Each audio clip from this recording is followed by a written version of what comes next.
Hi everyone, thank you all for coming back for another episode. We're gonna go ahead and kick it off strong by starting off with a Reddit confession. So, this one is labeled I don't know what to choose, my heart or common sense. I am a single woman in her 30s who's struggling with what she wants. I like this shy introvert guy who doesn't give a time and day for me, but who claims to like me so much that he can't afford to let me go.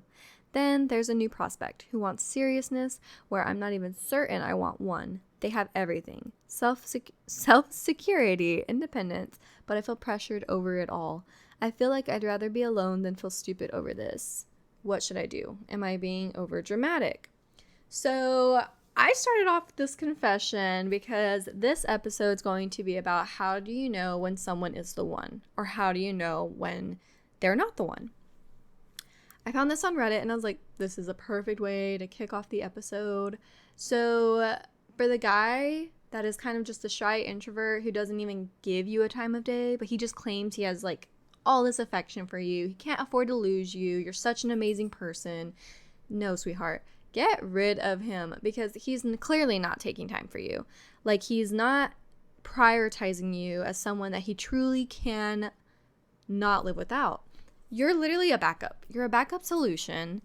And as someone who has literally been there, done that, that feeling is so real. Like, if you really allow yourself to get captivated into that position, it's such a struggle to get out of because you start playing all these mind games with yourself. Like, but if I leave him, I'm going to break his heart. Yeah, he may not text me, call me, initiate phone calls, conversation, anything like that. And I'm always the one reaching out, and when I reach out, he's always busy and doesn't have time to see me, meet up, or anything. Yeah, no, we don't do that. We are not the ones that need to beg them for their attention. Listen to that again. We are not the ones that need to beg them for their attention. So he clearly is just using you as a backup at that point because he wants to make sure he can find something better. I have literally dealt with that. But when I dealt with this, though, I was a teenager and I didn't see it for what it was, which was me just being a backup. I was with a boy who clearly didn't want me, but I wanted no one but him. And he wanted like all of my friends, including underclass like women, like it was just a whole thing. But here I stuck around as the backup because I was just like, oh, like, this is just like a phase, like, he's gonna come around, like, he's gonna, he's gonna pursue me and only me one day. And he always told me too, like, oh, I just can't let you go, like, I want to explore like other relationships, but I just can't let you go. And me being a stupid little teenager back then was like, sure, yeah, go for it. Go explore all you want. I'll still be here. Which, what, girls? No, we don't do that. We will never, ever, ever give them that control or power over us, okay? You are a strong, independent woman.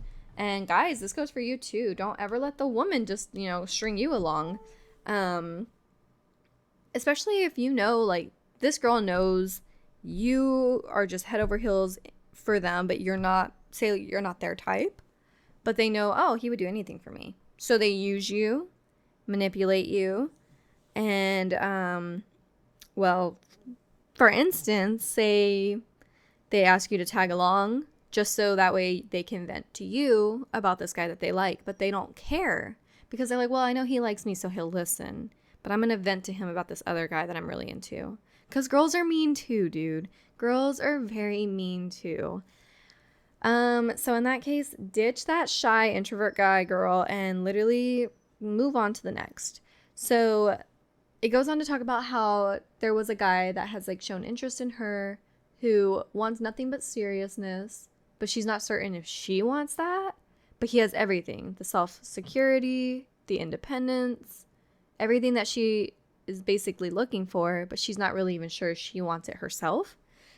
That's not necessarily a bad thing. I mean, definitely, I would say go at least communicate with him. Like, hey, I love that you know exactly what you want. You're not giving me the go around, but I am not too sure on my own feelings. And just because she's in her 30s does not mean she has to have it all together. So ladies and gents, just because we're getting older and we are in our 20s, we are approaching 30s, you may not have children yet. You may not have a stable relationship yet. You may not even be engaged. I mean, that's okay. I feel like this world has really just like set a timeline for everything. And we feel as if we're not following certain timeline events whenever everyone else is, you feel left behind. You feel like you're lost in the dust and you feel like loser, basically. And the only reason I say that is because I at one point got caught up in that as well, and I had to take like a massive break from Instagram. I still get on and I'll still scroll, but I don't necessarily post anything anymore as far as like my everyday life. I mean, I'll post that like I'm playing video games, but I keep it at that. I don't post anything serious anymore. Because after me and Trevor got engaged, I was just kind of like, why? No one deserves to have that access to me 24/7. So, and also I felt like it kind of set me up to be judged, where people are determining if I am meeting timelines when, like at the same time that they are. And I don't want to feel like I'm having to prove to anybody that like, oh, hey, you guys, like I'm engaged, I'm married now. Like I did that, I posted, but I only posted because I really, really loved our photos that our photographer took. Like they were just too beautiful not to share. But after that, I was kind of like, okay, I'm good. Like I don't really feel the need to like update people on big events happening in my life because I don't want to feel like I'm competing with anybody as far as timelines. Like, oh, hey, so-and-so's having a baby. They were married for 7 months. Should I start thinking about having a baby? Like, no. I mean, there's just no need. So for like the seriousness of a relationship, if he is somewhere and you don't know if you're ready to be there yet, communicate that with him, because communicating is going to be so much better than just telling him like, oh, you know what, I'm just gonna let you go because like I may not want the same things as you. But it's like, why are you going to do that to yourself? Why not communicate and potentially have something beautiful blossom out of it a few months down the road, rather than I'm just going to cut my loss and, like if it's meant to be, he'll come back one day. Why not just find out right then and there if he's willing to wait, or if he's willing to take it slow with you? Y'all can always work your way back up. So for instance, when I met Trevor, I was not looking for anything serious. Like, it was just kind of like, hey, I met you on Tinder. Sure, let's hang out. Let's hook up. Let's go on little mini dates, and then bye. And like, I really thought of it as like, it's just gonna be a temporary thing. And he even told me too. He's like, yeah, I thought the exact same thing of you. Was I wasn't gonna take you serious, but at least we were on the exact same page. And then one thing led to another, and we like fell in love. I actually slipped, you guys. I slipped up and said I love you first. And it was at like one of his friends' events. We were just like having a cookout. I think it was like 3 months in, like literally 3 months in. And we were taking a picture, and I just looked over at him and I just said it out loud. I was just like, oh, I love you. And I was just like, what? Like, why did I say that? Why? Because then I felt like I put all the eggs in his basket, and I was like, great. Now he's going to turn into like this manipulative person that knows my feelings, and he's just going to try and take all the control. But you guys, it wasn't like that at all. He literally looked at me and was like, oh, like you love me. Okay, I love you too. He didn't say it back right then and there, but at the end of the night, he pulled me aside. He's like, yeah, I love you. And I was like, oh, okay. So we're like, we were in love. Like, what do we do? We were not expecting this to get like any further than just like hanging out and occasionally like going out for dinner. Because, at that time, like I wasn't taking him serious at all. So like I was still talking to other guys too, and like occasionally going on dates with other guys too. But I made it very clear with him, like, hey, yeah, like I'm not looking for anything serious. So whenever we did, and obviously at the time when I told him I loved him, I was no longer hanging out with other guys or going on dates or anything like that. So I think that's whenever I like subconsciously knew like I was going to take him serious. I didn't know, but I subconsciously knew, if that makes any sense. And eventually we ended up growing together without knowing we were growing together. And literally like the very next month he was like, do you want to be my girlfriend? And so we 4 months later became official, and look at us now, you guys, we're married. Like we are married. We couldn't be happier. I don't even know how to like express it. Like, it's just, I look back at our journey and I'm just like, wow, like we were two completely different people at one point. Like, he was not looking for anything serious. I wasn't looking for anything serious. I knew a relationship with God, but I wasn't growing strongly in my faith, and he wasn't really doing so great with God at all at the time that I met him. And whenever I subconsciously knew like I was falling for him, I also made it very clear, like, after I did say I love you, I was like, okay, but wait, like, I am someone who, I do want to have a godly relationship. Like, I want to grow not only towards God, but I want to grow towards God with my forever partner. So I, was like, I let him know all of that, but then I had to do some more like digging and like thinking on my own. And I was just like, if he doesn't live up to the same wants or needs or desires in life, then I don't know if I can pursue this. I mean, it doesn't have to be like, he doesn't have to pursue every single thing I want. Like, he can still have his own wants and needs away from mine, but we have to meet in the middle and share the big common factor ones. And if we don't, I mean, where is this even going? And so I was actually kind of, hesitant. I think I want to say it was maybe a month or two after that. I was like, I just don't know if he really is the one for me. I mean, he's not growing in his faith, and I need to hold myself to my wants and desires more than a cute guy. I need to hold myself to the standards of what I know I deserve more than just having a cute guy by my side. And that's something y'all probably need to ask yourselves too, is, are you holding yourself to your wants and desires and needs in a relationship, or are you settling because you happen to have a really good looking partner standing by your side? And if that answer is something you have to think about, then that doesn't really say great things, because you shouldn't even have to think for a minute longer, like, oh yeah, like I'm not getting my wants, desires, or needs fulfilled. Like, it should just hit you. Like, if you are, you are, and if you aren't, you're not. And that's something where you probably need to take a step back and think, is this person benefiting me? Is this person even considering my wants, desires, or anything like that? Do they even care? And that's where you just have to sit down with them and have a talk. I mean, I was this close. Y'all can't see me, but I was like pinching my fingers to the microphone, super duper close to just calling it off with Trevor, because it just, we weren't seeing eye to eye on the big picture. But then one day he just surprised me, came out of left field and was like, hey, I actually really want to grow closer to God. Like, let's go to church. I mean, he went with me one time. I told that story a while back on another episode, but I won't repeat myself on that. But I mean, it was just amazing, because it was just like, wow, okay, like, you're not doing this for me, right? You're doing this for you. And he made it more than clear he's doing this for him. And I don't know, it was a really big eye-opener. I was like, okay, well, that's amazing, because I didn't want to give up on us, but I was this close to giving up on us, because I have to start putting my standards higher than a cute boy. I don't even know if y'all have listened to like Sabrina Carpenter's song, what is it called? Because I Liked a Boy.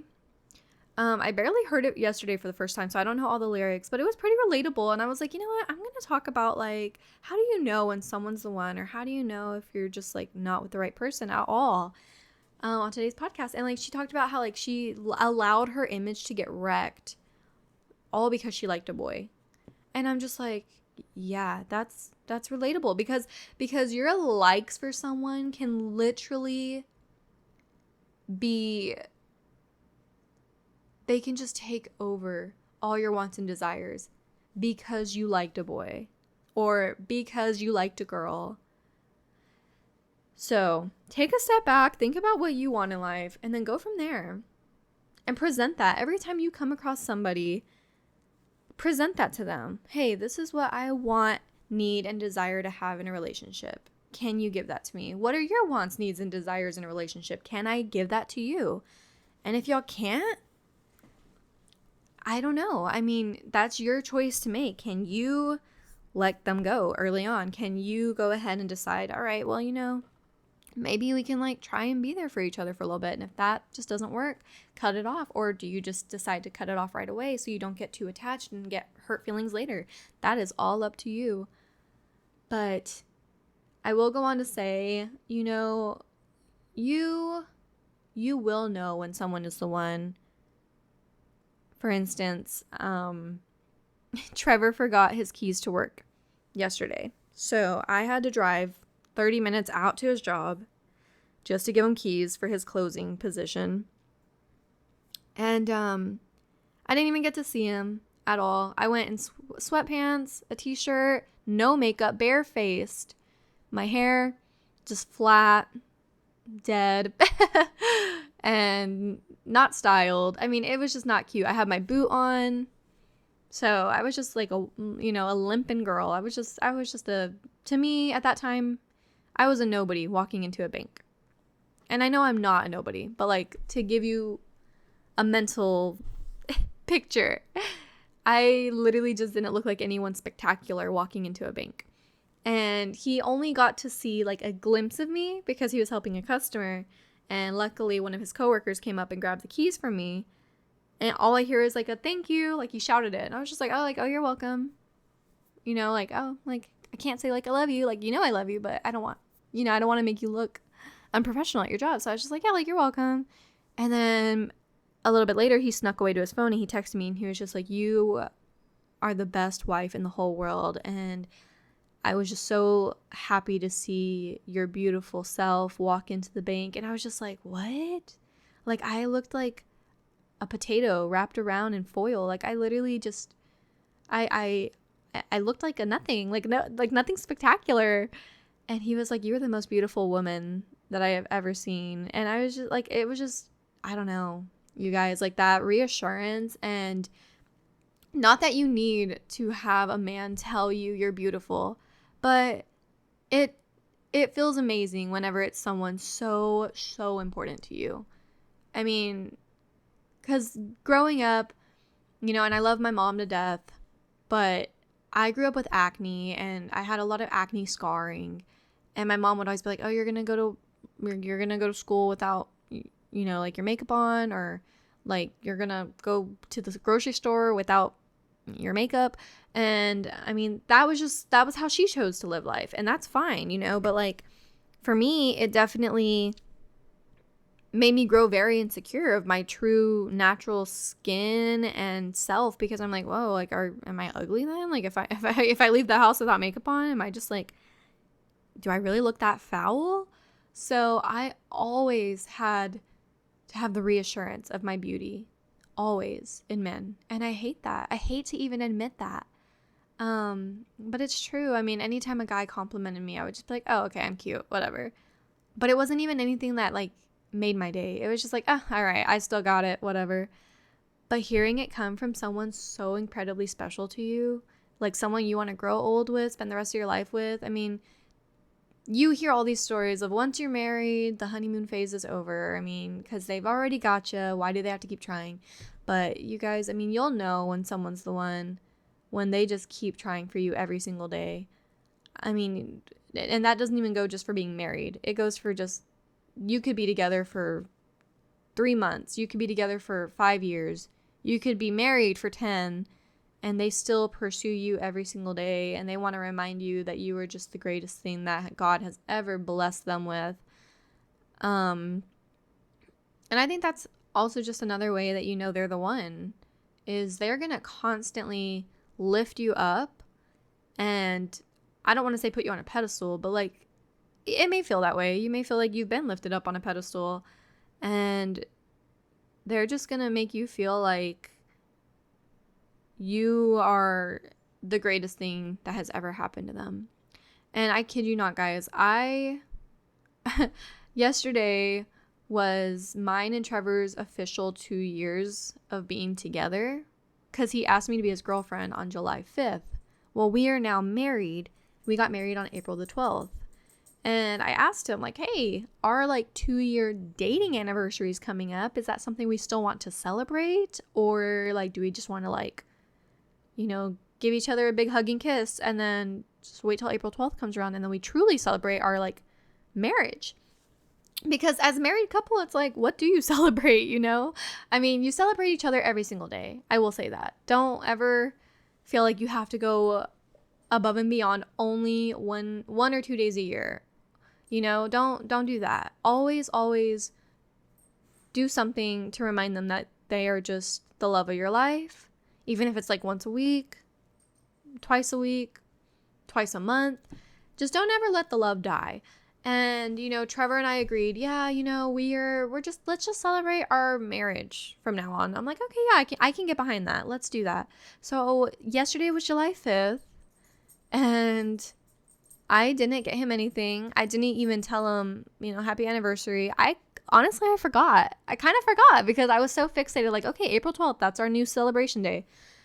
And he came home with roses, chocolates, peach rings, which are like my favorite candy.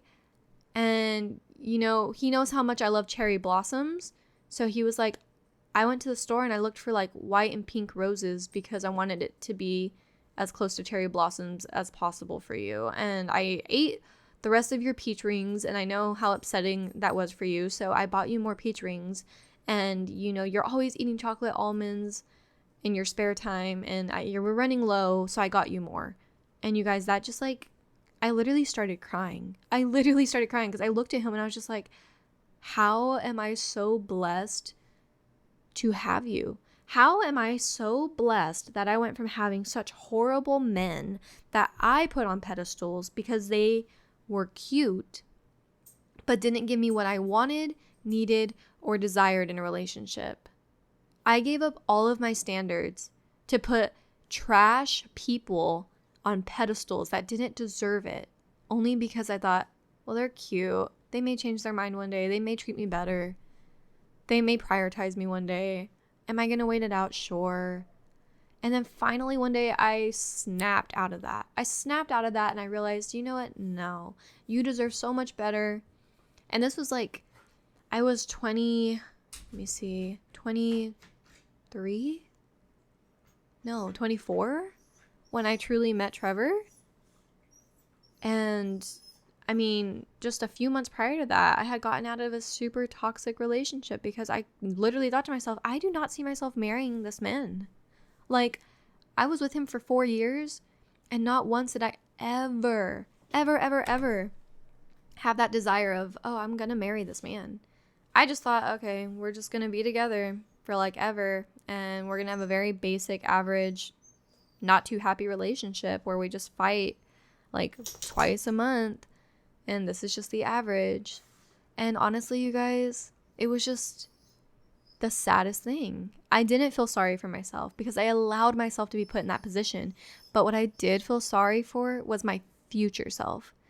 Because I know I would look back one day and just be so disappointed in my previous self for not doing something about it sooner. So finally one day I just snapped. I snapped out of it. I said enough is enough. I waited. You know, I did wait until the next big disappointment happened in that relationship to finally call it quits. But it was my way out. I got out. I'm so much happier I did. And that's also another reason that I wasn't taking Trevor serious at all. I wasn't looking for anything. I was not looking for anything serious at all. I was just trying to make up for time wasted on a jerk. Really, truly, and really. 4 years wasted. I met him when I was 19. What is that? 20, 21, 22, 23. Yeah. Left when I was 23. And I was being cheated on. I was being controlled. I was being groomed into what he wanted me to be. I was wearing clothing that I would never, ever, ever wear in a million years for myself. I was dressing up to be his own little Barbie doll. Really and truly. And I let this man control me from the inside out. I let him manipulate the heck out of me. And like the narcissist in him truly came out, and I didn't even know what to do with that. I mean, like, I always felt guilty. Every time I like called him out on something that he did wrong to hurt my feelings, I'm somehow the one that still apologized. And I mean, my clothing, oh my goodness, my clothing, you guys. I, again, met him when I was 19. So, of course, I was wearing like graphic t-shirts that had like cherries on them, or like, what else? Anime characters. I mean, oh my gosh, you guys, I gave up anime for 4 years for this guy because he thought it was weird. He was like, no, we don't watch anime. That's weird. And we don't dress in t-shirts that are covered in cherries. That makes you look childish. Throw it all away. And I would refuse for a while. I would be like, no, this stuff makes me happy. And if you can't get behind it, then you can leave. But then that's when like the manipulation came out. So what did I finally do? I caved. I got rid of like things that made me happy. I got rid of my wants, desires, and needs in life to accommodate for a guy that I thought was cute. And here I was in a miserable relationship for 4 years because of it. And I never ever once saw us getting married or having kids together, but I was in such denial. And anytime he asked me like, yeah, like, okay, we're gonna get married one day, like, do you still see that? I would just lie because I didn't know what else to do. I was just like, oh gosh, like if I leave this relationship, there's no telling if I'm ever gonna meet the one day. So I was settling, and it was so sad. And like, ladies and gents, no one deserves to settle. Do not settle. Like, take it from me. I did so many things I regret. I did so many poor choices for men in the past that I truly do regret. But once you finally snap out of it and you realize your standards are so much more important than having someone that's good looking stand by your side, then you're gonna gain the world, really and truly. And I don't even say that dramatically, because you're going to gain something that you never knew was possible within yourself. And that's not even, I'm not even talking about like from a relationship standard. I'm talking about like within yourself. And you have to have that self-love too before you can truly give yourself to someone else. Because if you don't have that, you're going to only be relying on what they think of you. And I can confidently say that as someone who chose back-to-back trash people to be with, because they definitely tore me down. They really did. They would build me up, but they would tear me down just as fast. So, that's something to literally look for and think about whenever you're picking your forever partner. But I mean, I want to like say, don't ever feel afraid to leave someone because you're too afraid of finding the one. Don't ever think, oh my gosh, but I've been with this person forever, so the best thing I can do is just settle and hope for the best one day. Because I was right there with you, and it does not get better. If anything, they just learn about ways that they can go about cheating without you figuring it out because you caught them the first time. So they're like, oh, how can I just get sneakier at it?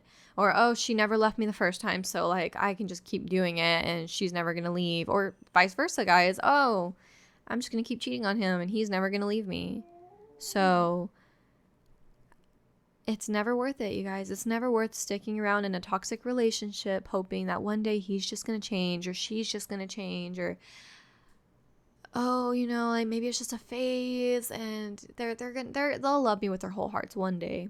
Or oh, if we see counseling in a relationship that is not even a marriage, I don't know. I don't think it's a horrible idea, but it's also like if you've only been with someone for such a short amount of time and like you're having to resort to those options already, it's not saying great things, you know?